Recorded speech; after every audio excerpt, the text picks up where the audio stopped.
Hello po mga kababayan, si Dante Maravillas po ako, broadcaster, vlogger from Albay, Bicol Region. Malapit na po yung eleksyon, 3 weeks na lang po eleksyon na. Kaya yung ating pakiusap po, i-number 1 ninyo sa pagkasenador. Number 1 man talaga po yung kanyang number. Si Benhor, Secretary Benhor Abalos po. Si Abalos po ang talagang katuwang ng ating Pangulong Bongbong Marcos para lalo pong matulungan yung ating mga magsasaka. Yan po ang isa sa mga priority programs niya mga kababayan ni Benhor Abalos. Sa mga magsasaka, ito lang. Number 1, papalakasin ko ang kapangyarihan ng NFA kasi tinanggal ito ng rice tariffication. Isipin mo, kuminsan baksak ang presyo, kawawang ating magsasaka. Pero kung meron kang NFA na may sapat na pondo na siya na bibili sa iyo at siya na rin magbebenta, open kasi hindi nila pwede ibenta, nakalagay ito sa batas, i-impact lamang nila. Factoring, in terms of calamity, they can only sell it if there is a rice emergency. Tatanggalin natin yun. Isipin nyo, sabi nga ni Sir Pico, kung libo-libong truck, buong Pilipinas, walang ginawa kundi bumili ng bigas sa mga magsasaka at binibenta mismo direkta sa mga tao. Naku po, masaya lang magsasaka, masaya yung mga bibili dahil nakakabura sila. Hindi ba? Napakasimple. Let's just empower the NFA at yan ang gagawin ko. I will amend the rice tariffication.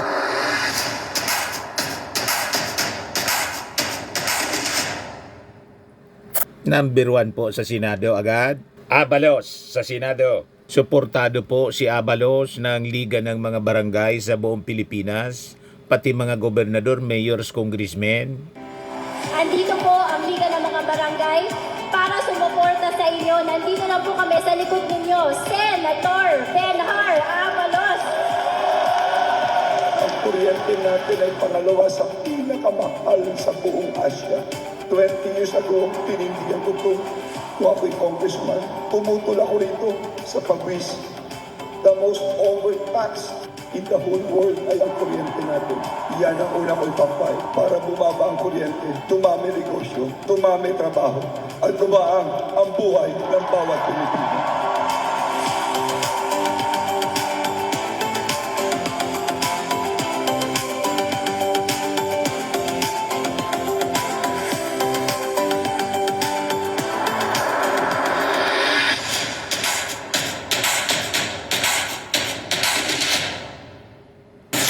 Huwag yung kampo ng kadiliman po. Kailangan team liwanag. O ngayon, maya-maya mga kababayan, pag-usapan natin yung mga binitawang pananalita ni Sara Duterte doon sa Maynila. Nag-declare na po si Sara. Talagang atat na po na magpresidente. Sabi ni Sara, doon sa rally ni Isko po sa Maynila, palitan ko na niya itong tanggalin ko na niya yung seal. Hawak niya yung seal ng Office of the Vice President. Palitan ko na niya ng sa Presidente. Ganon katindi mga kababayan. Tapos ininsulto niya yung congressman ng Maynila, si Valeriano. Bakit ganyan ang itsura niya yan? Personal attacks po. Sabi nga, ad hominem. Doon magaling mga kababayan si Sara. Pati yung mga supporters niya, kahilig po mamintas. Pati yung bigas, pinintasan po. Pagkaing baboy niya. May pinapakalat sila po, mama, i-play ko po. Mga supporters ni Sara na bulok na bigas po. Kailangan siguro, wala pa man po, hindi pa man nagsisimula, next week pa. Pagkatapos, may pinapakalat na silang video na bulok na bigas, 20 pesos na niya binibinta. Ganun katindi po ang paninira nila. But before that, dito muna tayo sa ating joke time. Kwentong katatawanan muna po tayo para ma-relax tayo sa masyadong stressful na mga kwento. Padala to ni Marge Soriano. May dalawang magkaibigan, si Dado at saka si Juan. Nagyayabangan po sila. Sabi ni Dado kay Juan, alam mo paring Juan, Yung lolo ko, nakahukay ng kamote. Napakalakian niya. Sing laki ng bahay. Iganting kamote po. Naalata ni Juan ang sobrang kayabangang magkwento ni Dado. Tatapatan ko niya to. ng kwentong kayabangan. Kaya sabi ni Juan, ganun ba? Wala yan sa lolo ko. Yung lolo ko gumawa ng kaldero. Sing laki ng Araneta Coliseum. Sabi ni Dado, grabe naman anya yan. Ang laki naman. Bakit naman yung lolo mo gagawa ng ganong kalaking kaldero? Sing laki ng Araneta Coliseum. Sabi ni Juan, para niya doon ilaga yung kamote na sing laki ng bahay na nahukay ng lolo mo. Pinatulan talaga. Yan kasi, nagkikwento ng mga imposible. Anyway, kwentong katatawanan man lang po, kwentong kayabangan. Matik na, 200 pesos. Paki-send na lang ng GCash number po ninyo. Kasali ka na sa monthly draw. Pag nabunot yung pangalan po ninyo, 5,000 pesos. Pag hindi nabunot, qualified ka pa rin sa grand draw natin, December, 10,000 pesos na yung cash prize. Ito na siya po. Sama ko na rito. Balikan natin yung ating kwento mga kababayan. Unahin ko na muna ito na pinapakalat mga kababayan na video. Siguradong mga supporters ito po. Supporter ito ni Sara. Mga mapanira talaga. Tulad ng leader nila. Wala pa man po mga kababayan na ibinebentang 20 pesos kasi magsisimula pa lang po sa Visayas. Next week, nasa paganda pa lang. May nagkalat agad na video. Tama yung sabi po ni Jose Castro. Kapon, malamang niya may gagawa na naman ng fake news para siraan yung programa ng ating gobyernong 20 pesos per kilo. Lalo't si Sara, tinawag na baka niya yan, hindi man pang tao, kundi pang baboy. Nilait talaga po. Grabe po ka-bleeding heart ni Sara Duterte. Inggit na inggit po sa ginagawa ng ating gobyerno. Ito yung pinapakalat po ng mga fans ni Sara. Ayan Maraming salamat, mahal na Pangulo. May background pang kanta yan, mga kababayan, tingnan ninyo. Yan daw yung 20 pesos. Kailangan siguro imbestigahan ito ng National Bureau of Investigation. Yan Lito Pandili yung nag-share ng post. Pero yung nag-post nito si Badria Silungan Yaman. Yan 20 pesos. Tapos, ang ipinakita, napakaitim na. Yan Parang amagi na po, mga kababayan na bigas. At nabubulok na. Yan, mga kababayan ang pinapakalat na video. Yan Lito Pandili. Lito Pandili's post. Reels. Kahapon, April 24, pinakalat mga kababayan agad-agad. Badria Silungan Yaman. Sabi ko sa inyo, itong mga kampo ng mga Duterte po, mga supporters nila, na nabubuhay po sa pagpapakalat ng fake news. At ginagawa nilang katuwaan ang pagpapakalat ng fake news. Kaya nga po, siniseryoso na po ng Palasyo Malacanang ang paglalaban po sa pagpapakalat ng fake news. So malamang pag nahuli sila ng National Bureau of Investigation, iiyak-iyak sila mga kababayan. So dapat ito mga kababayan, huwag palampasin ng ating mga authorities ng PNP, cybercrime, tapos ng National Bureau of Investigation. Sa bagay, yung mga nauna na nagpakalat ng mga fake news, fake videos, tinutugis na ngayon ng NBI po. Idagdag na ninyo po ito. Yan maraming salamat, mahal na Pangulo. Tapos binidyohan nila yung bulok na bigas binibenta sa 20 pesos. siguradong pre-produce lang nila ito, mga kababayan, para siraan po yung programa ng ating Pangulo batay doon sa naging statement ng kanilang leader na si Sara Duterte. Linawin natin, wala pang binibenta ngayon. Next week pa po mag-start ang distribution. At sabi po ni Jose Castro, itong bigas po, ang quality niya po maganda, yung 31 pesos ang presyo nito per kilo. Kaya lang subsidized siya ng gobyerno. So ibibenta siya, mga kababayan, sa market, mga authorized outlets through the help ng mga LGUs sa halagang 20 pesos. Bilang pagtupad, mga kababayan, sa naging aspirasyon ng ating Pangulo. Noon pa ito, mga kababayan, plano. Nabanggit ito ng ating Pangulo during the campaign. Kaya nga yung 2023, ito, yung aking pangarap na sinabi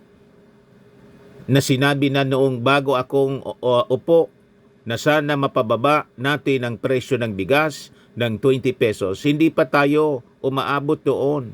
Dandahan, palapit, nasa 25 na lang po tayo. Kaunti na lang. Nasa 25 na lang tayo. Kaunti na lang, maibababa na natin yan.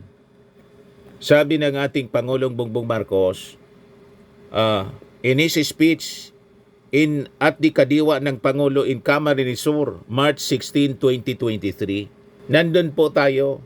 Nag-cover tayo nitong event, mga kababayan. Ngayon, pinagtatawanan noon ni Sara Duterte ng mga DDS. Pero si Digong noon, mga kababayan, ang promise po, sa suna niya, 7 pesos. Yan po ang ebidensya, published by Impact Leadership, July 23, 2018. Yan o. We need to switch from the current quota system in importing rice to a tariff system where rice can be imported more freely. This will give us additional resources for our farmers, reduce the price of rice by up to 7 pesos per kilo and lower inflation significantly. Yan yung naging statement ni Digong. 7 pesos. Naniwala siya na kaya niyang i-reduce. Ang tanong, nangyari? Hindi po nangyari. Pagkatapos si Digong, hindi siya maniwala, mga kababayan, tulad ni Sara, na kayang ibaba sa 20 pesos per kilo yung bigas. Hindi siya naniwala sa 20 pesos, naniwala siya sa 7 pesos.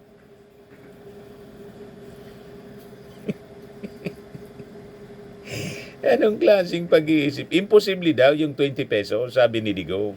Pero hindi imposible sa kanya yung 7 pesos. Nag-promise yan ng 7 pesos na never nangyari. Ngayon, yung 20 pesos, mangyayari na next week. Siniraan ngayon, nilait ngayon ni Sara Duterte. Ito yung panlalait ni Sara. Mga kababayan, pakinggan natin. Yung sinasabi nila noon pa na hindi nila magawa hanggang ngayon dahil hindi nila alam kung paano gawin. At dahil, sa totoo lang, nung sinabi yung 20 pesos per kilo na bigas, ay nagsinungaling yung nagsabi. Alam niyang hindi kayanin. Alam daw hindi kayanin. Nagsisinungaling. Ito na nga po, next week i-implement. Paano nyo nasabi na nagsisinungaling, na tinutupad nga ang sinungaling? Yung tatay mo, never na nangyari na na-reduce niya sa 7 pesos yung kilo ng bigas. O, di ba? Yan o. Napaka ampalaya. Napaka-ampalaya ni Sara nang marinig niyang magbebenta na po ng 20 pesos per kilo. Hindi niya matanggap na makakabili na yung mahihirap ng 20 pesos per kilo. At nilait niya. Sinabing, hindi niya yan pantao. Pangayop yan. Ganon katindi. Ininsulto niya yung mga suppliers na mga magsasaka na ang bigas na galing sa kanila ibinibinta sa NFA, mga bulok. pagkaing baboy. Kaya kayo mga farmers dyan sa Visayas, isumpa ninyo ang team, mga kandidato ni Sara. At si Sara mismo, nilalait po yung pagkain na pinagpaguran ninyong itanim at anihin para may makain yung ating mga kababayan. Ano? Sabi ni Sara rito. Pero pinaasa niya ang mga tao na ibibigay yon.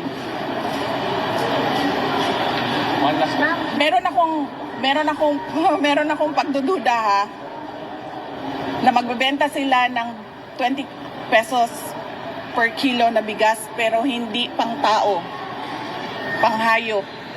Kanang ginatawag nila og ano sa bana siya sa murag lamaw. Oo. Ganyan. Ganun ba yung bigas ng NFA, sir? Matindi, mga kababayan. Binagdudahan niya na ang binibili ng NFA galing sa mga suppliers na mismong mga farmers natin sa buong Pilipinas, bulok, at ibibenta sa mga mahihirap, mga bulok na pagkain. Itinulad pa niya, mga kababayan, doon sa bulok na mga pagkain na diniliver doon sa mga mag-aaral. Yung inaamag na po sa feeding program noon ng DepEd, noong secretary pa siya ng DepEd, naghanap ng damay si Sara. You see, noong hindi pa ini-implement, mga kababayan, yung 20 pesos per kilo na bigas, hinahanap nila. Ngayon naman, na ginagawa na, sinisiraan naman niya ngayon. O ito si Sara. Noong anong taon nito? 5 months ago? Panawagan sa taong bayan ay hingin, idemanda sa gobyerno na ibigay nila ang serbisyo na karapat-dapat para sa mga Pilipino. Simulan na natin sa mga campaign promises. Dapat po, pag ang politiko ay nag-promise na magbibigay ng 20 pesos per kilo na bigas, dapat ay tinutupad yon dahil binoto ka ng mga tao base sa mga sinabi mo, base sa mga kampanya mo. Kaya dapat binibigay yan lahat.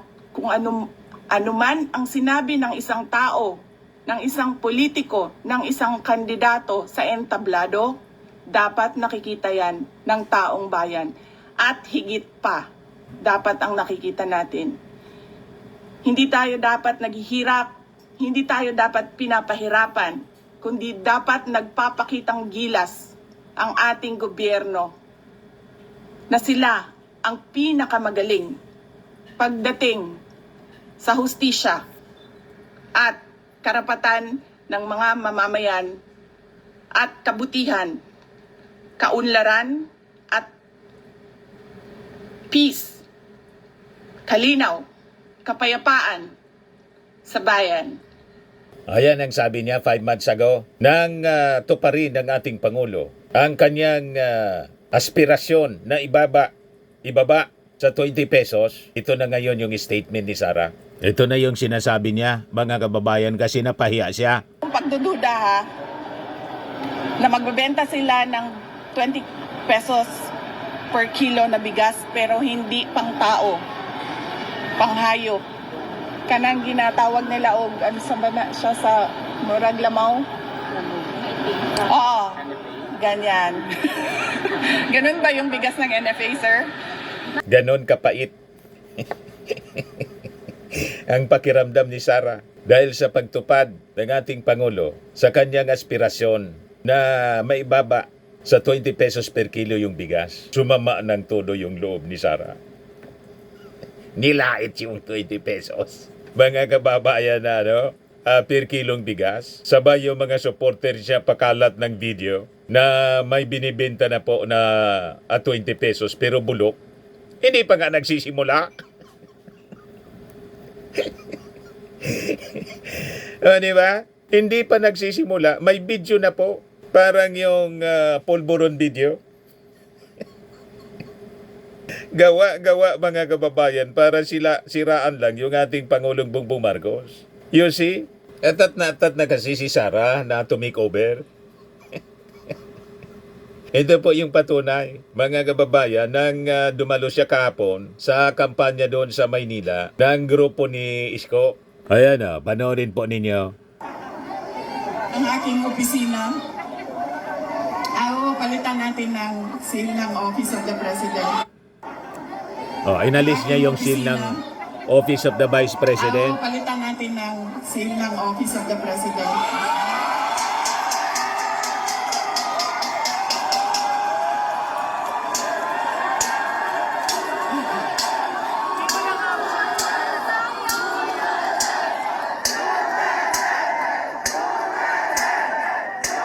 Hindi na po makapaghintay talaga. Kating-kati na pong umupo sa Palasyo Malacanang.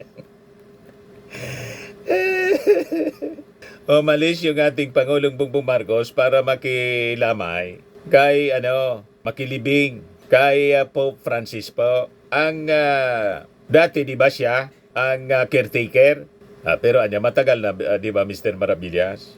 Matagal na po. Nung DepEd Secretary siya, pagkatapos, hindi pa nagre-resign as DepEd Secretary, pero sige na po ang sama sa Maisog Rally na ang panawagan, Marcos resign. Ang caretaker po, si Executive Secretary Lucas Bersamin, tapos dalawa pang Cabinet Secretary, yung DAR Secretary si Estrella. Ganon din na ngayon mga kababayan yung ginawa. Kating-kati na si Sara. Matindi ang pagnanasa po na makaupo sa Palasyo Malacanang, malamang hindi mangyari po. Never nang mangyari o matupad pa yung kanyang pangarap. Pinopos po ng mga supporters niya na ang magtandem po sa 2028 presidential election, Sara Isko na daw. Midterm election pa lang po. Mag-i-election pa lang sa May 12. Ang iniisip na nila yung 2028. Ganon katindi, mga kababayan. Na ito, yung endorsement ni Sara kay Isko. Pero ang sabi rito, hindi man daw officially nag-endorse kay Isko Moreno itong si Sara. Yan o. Vice President Sara did not officially endorse Moreno but said it would be okay for her if Moreno becomes president. Tanggalin ko lang sa podium po yung seal ng aking opisina. Palitan natin ang seal ng Office of the President. Tinanggal ko lang kasi, iba kasi yung opisina, iba rin yung pangangampanya. Pero kung sa Pangulo lang, pumili na lang kayo si Isko Moreno o si Sara Duterte. Wala kaming problema. Okay lang daw kung si Isko o kung hindi siya. Malamang siya, mga kababayan, ang talagang nag-aambisyon na maging Pangulo. And tinetest po yung waters, testing the waters, kung ano yung magiging reaksyon ng mga tao. Kung okay yung Sara Isko tandem sa 2028. Napakaaga pa po. Talagang hindi na tinatago nila, mga kababayan, yung grabing pagnanasa sa posisyon. Pagkatapos, inaatake ni Sara Duterte si Martin Romualdez na masyado daw sakim kasi yung tingog party list daw, pag-ari ni Martin. O ngayon, ito yung sabi ni Sara doon. Sabi dito sa report ng News 5, hinikayat ni Vice President Sara Duterte ang publiko na huwag suportahan ang mga kandidatong iniendorso ng Administrasyong Marcos. Sinabi niya ito nang dumalo sa campaign rally ni Mayoralty candidate Isko Moreno sa Tondo, Maynila kahapon po. Ayon sa Vice Presidente, hindi pa umano na ibibigay ang pangako ni President Bongbong Marcos sa kanyang kampanya noong 2022 election na 20 pesos kada kilong bigas para sa mga Pilipino. Yan ang sabi niya. Huwag ninyo iboto ang mga kandidato niya. Dahil ang mga kandidato niya ay nagsasabi sa kanya na okay lang na magsinungaling ka, okay lang na hindi mo tuparin ang pangako mo sa mga tao. Anong hindi tuparin na tinutupad na nga po?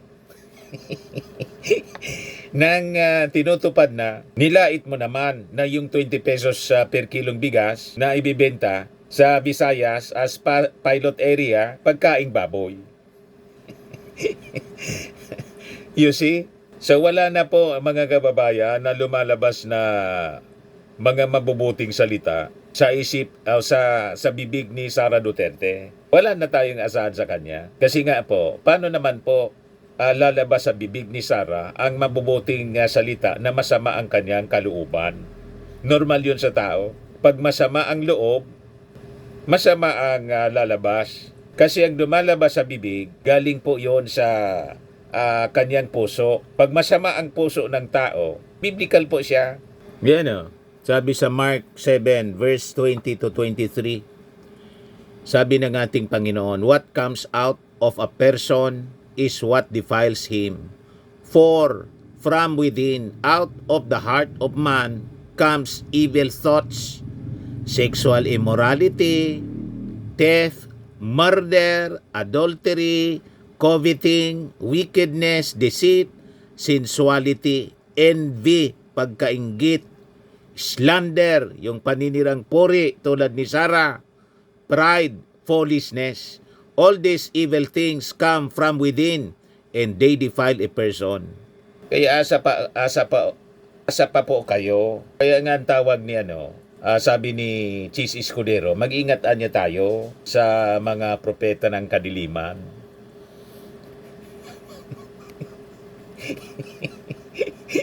Sabi ni Chis Escudero nung Semana Santa, after na endorse ni Sara Duterte si Amy na ang team itim. Pag maitim yung puso mo, ano man asahan mong lalabas na mabuti sa bibig? Tama? Kaya masasama palagi ang maririnig natin sa mga Duterte, lalo na po kay Sara, kasi nandyan, galing sa kanyang puso, galit. Masama ang puso niya, maitim. Biblical po siya, napakalinaw. Yan o. Kasama dito yung mga ginagawa ni Sara. Yan o. That which proceeded out of the man, that defileth the man.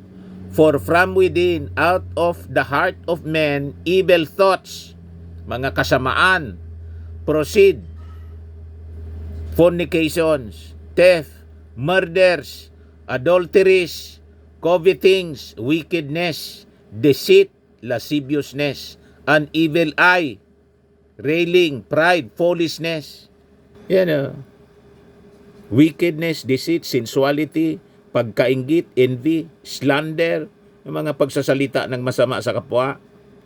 Tulad ng ginagawa ni Sara Duterte sa ating Pangulo, laging paninira po yung kanyang sinasabi. Pati yung 20 pesos na bigas na napakagandang programa, siniraan niya, pagkaing baboy daw.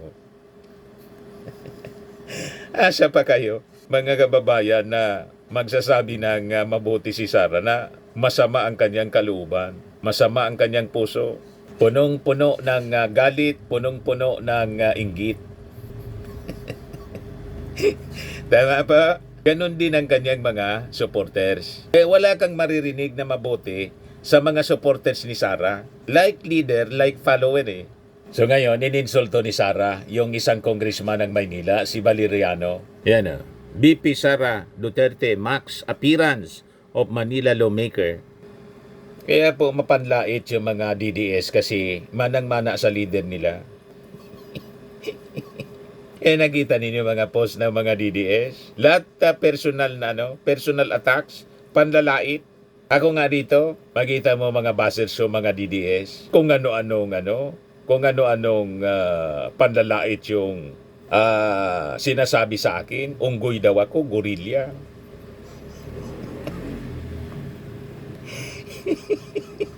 Ang angalan nila, pag pinintasan nila akong mukha akong gorilya, panginaan ako ng loob. Huwag ako, believer po ako eh. Wala man pong gorilya na naging tao. Gaano man kapangit ng tao, tao yan. Mga believers lang po ng tawag dito, yung Darwinism, Evolution theory? Hindi man ba ako naniniwala, mga kababayan, sa evolution theory? Because that is a false teaching. Hindi man totoo. Yung mga hayop ngayon, hanggang ngayon, hayop pa rin. May mga tao na mukhang hayop, pero tao siya, mukhang hayop lang. At ugaling hayop. Pero tao yan. Ganon po. Naniwala kayo kasi sa mga aka-aka. The theory of evolution. Kaya ganyan, nalason yung isipan ninyo sa mga maling paniwala. Nakita ninyo yung mga unggoy gorilla. Hanggang ngayon, gorilla pa rin. Ilang thousands of years na yung lumipas. Gorilla pa rin. Kaya pag naniwala kayo sa mga false teachings, yan ang resulta po. Manifestasyon ng kamangmangan kasi. Ayan Vice President Sara Duterte mocked on Thursday the physical appearance. Pinintasan po ng Manila lawmaker whom she said accuses her of everything without any evidence. Ang tinutukoy na si Congressman Valeriano, yung nag-privilege speech. Kaya mga kababayan, naimbestigahan siya ng Committee on Good Government and Public Accountability. Doon kasi, kaya galit na galit siya, naglitawan yung mga kababalaghan, yung mga fictitious names, yung si Mary Grace Piatos, na naging dahilan ng kanyang impeachment, kung bakit siya na-impeach. So, naunawaan natin bakit grabe ang galit ni Sara. So sabi dito, although Duterte did not mention any names during her speech, former Manila Mayor Isko Moreno's campaign rally in Tondo, Manila was held in a public space along District 2, which is represented by Congressman Rolando Valeriano in the House of Representatives. Sabi ni Sara, yung congressman ninyo, yan yung mukha ng distrito ninyo, yan yung pambato ninyo doon sa House of Representatives. Unang-una, sa sobrang laki ng liig niya, naiipit na yung boses niya. Duterte then imitated the lawmaker's way of speaking while using her high-pitched voice. She said, Mr. Speaker, Mr. Speaker. Tawa na naman yung crowd. Kung tutuusin, pag nagsalita si Sara, kasi Bisaya si Sara, ang tawag niyan, kidit. So namiminta siya, mga kababayan. Pero kung siya magsalita, pero hindi natin pinagtatawanan yung kanyang pagsasalita kasi normal yan sa Bisaya, kidit. Di ba? Pero kung makapaminta sa pananalita, pati yung liig ni mataba kasi. That's normal. Pag mataba yung tao, naiipit talaga yung liig. Hindi na makita yung liig. That's normal. Talaga itong si Sara po, hindi na palaki ng tama ng kanyang magulang. Sabi ko nga po, hindi man tayo nagtataka kasi yung magulang, ganon din ang ugali, mapamintas. Ang tingin kasi niya sa sarili niya, gwapo. Di ba? Kasi nakadalawang asawa at may mga kung sino-sino pang tulad ni Ruyina na binulgar ni Tulfo. Di ba? Ganon mga kababayan. Sabi ni Sara, voters should pick candidates similar to the face and capacity of the candidate endorsed by Moreno, si former Manila 2nd District Representative Carlo Vincent Lopez. Hindi ko alam ano bang nangyari noong 2022 at yan ang binoto ninyo. Ikwento ninyo sa akin. Kasi nung nakita ko siya na nagsasalita patungkol sa akin, sabi ko, congressman yan ng siyudad ng Maynila. Hindi siya makapaniwala na ang tulad ni Congressman Valeriano po, Rolando Valeriano, mananalo sa Maynila. Iniinsulto po kayo mga taga Maynila ni Sara Duterte na mahina kayong pumili ng kandidato. Kastiguin ninyo po ang mga kandidato ni Sara dyan. Huwag ninyong iboboto mga taga Maynila kasi minamaliit yung pagkatao ninyo at yung IQ ninyo sa pagpili. Tulad ng pang-insulto ni Sara sa mga farmers ng Visayas na nagbibenta ng bigas na bulok, 20 pesos niya, pagkaing baboy. Di ba, mga kababayan? Ito si Congressman Valeriano ng Maynila na nilalait po ni Sara Duterte. Maganda naman bagay itsura, oh. Pinoy na Pinoy. Si Sara kasi po, mestiza siya. Half German kasi po. Tapos half Filipino-Chinese. Ngayon, kaya nga po sinasabi natin, sa Bible po, ang sabi ng ating Panginoon mismo, kung pipilian niya tayo ng isang leader, dapat kalahi mo. Di ba? Si Sara Duterte, lahing German Shepherd po. So, kailangan nating leader po talagang dugong Pilipino. Kasi pag hindi po dugong Pilipino, huwag na kayong magtaka. Kung halimbawa, hindi priority po ang kapakanan ng mga Filipino. Kasi nga po, hindi man pure Filipino blood yung nananalaytay sa kanya. Tama po. Ang warning mismo mga kababayan galing sa Bible. Ibasahin ko po sa inyo para maniwala kayo na hindi natin gawa-gawa. Sabi po sa Deuteronomy chapter 1 verse 15. Anong sabi po? Take you wise men of understanding. Take you wise men of understanding and known among your tribes, and I will make them rulers of you. Ano daw? Kung pipili ka daw ng leader, dapat wise, understanding, experience, and respected men from your tribes, and I will appoint them as heads over you. Kailangan po, hindi bobo, wise men, well-experienced, may malawak na pagkakaunawa. Hindi yung basta lang sumikat, mga kababayan, tapos iupo nating presidente. Di ba? At ang malinaw, mga kababayan na kautusan, dapat galing sa tribe natin, liping Pilipino, hindi German, hindi Chinese, hindi kung ano-anong lahi, Amerikano, Japanese. Dapat pumili tayong leader galing sa ating lipi, among your tribes, para siguradong maglilingkod po sa atin sa interes ng ating mga mamamayang Filipino. Kaya tayo ganito sa Pilipinas. Kasi yung mga pinipili nating leader, wala amang totoong pagmamalasakit. Hindi man kasi po totoong pure Filipino, yung dugong nananalaytay, mga dugong dayuhan. So normal siya kasi alam ng Diyos, mga kababayan, kung ano tayo, siya yung may lalang. Kaya tingnan nyo, mga kababayan, di ba yung mga Amerikano, ang malasakit nila sa kapwa nila Amerikano? Japanese ganun din, Chinese ganun din. At tayo mga Filipino, pure Filipinos, kahit saan tayong bansa pumunta, gusto nating bumalik sa ating bayan. Nandoon ang totoong pagmamahal natin sa ating bayan. Bakit? Ang dugong nananalaytay sa atin, dugong kayumanggi. So dapat totoong dugong kayumanggi. Mga kababayan, ang pipiliin nating leader. Yan ang itinuturo dito sa Deuteronomy chapter 1 verse 13. Take you wise men of understanding and known among your tribes, and I will make them rulers of you. Naintindihan na ninyo? Gusto ninyong iboto dugong Chinese, dugong dayuhan. Kaya ito tayo ngayon. Hindi tayo umasenso. Interes ng iba yung ipinaglalaban. Hindi man interes ng ating lahi. Inaabuso tayo ng mga Chinese kasi wala tayong totoong pagmamahal. Kasi yung mga nakaupo, mga kababayan, those in power, hindi man natin kalahi.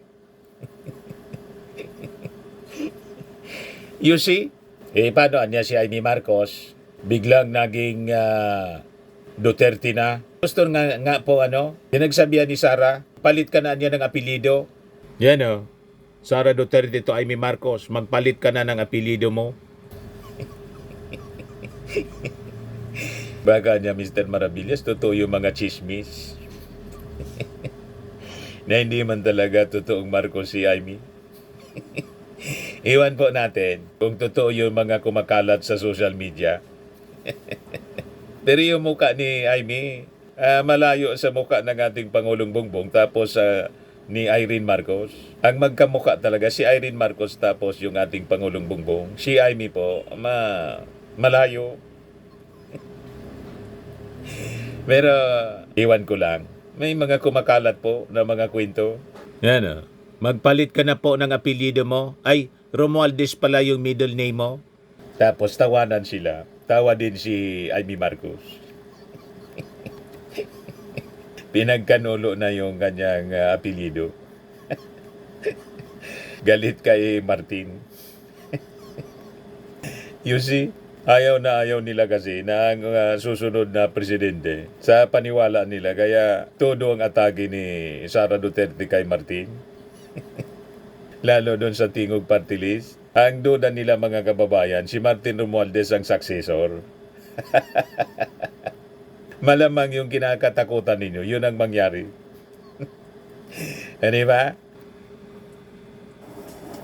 At itong ating programa mga kababayan, atin sa inyo nitong ating mga sponsors. Fairmax Firming and Lifting Cream. Pinapay po sa mga pulses in affected area. Mainam po ito sa mga pains at paninigas ng mga kaso-kasuan. Ito sa mukha naman yung application, anti-aging, Automax po siya. Ito ay Glow 60 mga kababayan. Whitening po siya. Made in South Korea. Ito naman po, Ningxia Red Mix Fruit Drink. Gawa po siya sa goji berry. May anti-cancer properties po siya. At sa mga nagana po ng malinis and spacious fitness gym, pumunta lang po kayo sa aming Colossal Fitness Gym. May Grab Car Rental din po kami. At bills payment po sa aming office. At saka sa mga mahilig po sa mga imported bags, manood po kayo sa live selling ni Madam Aileen Rosales sa kanyang Aileen Closet po. Pati mga shoes, ito yung kanya po. Ito yung kanyang page. Kita ninyo, napakagandang mga online selling po siya. Si Madam Aileen Rosales. Cellphone number niya po, 773-798-7816.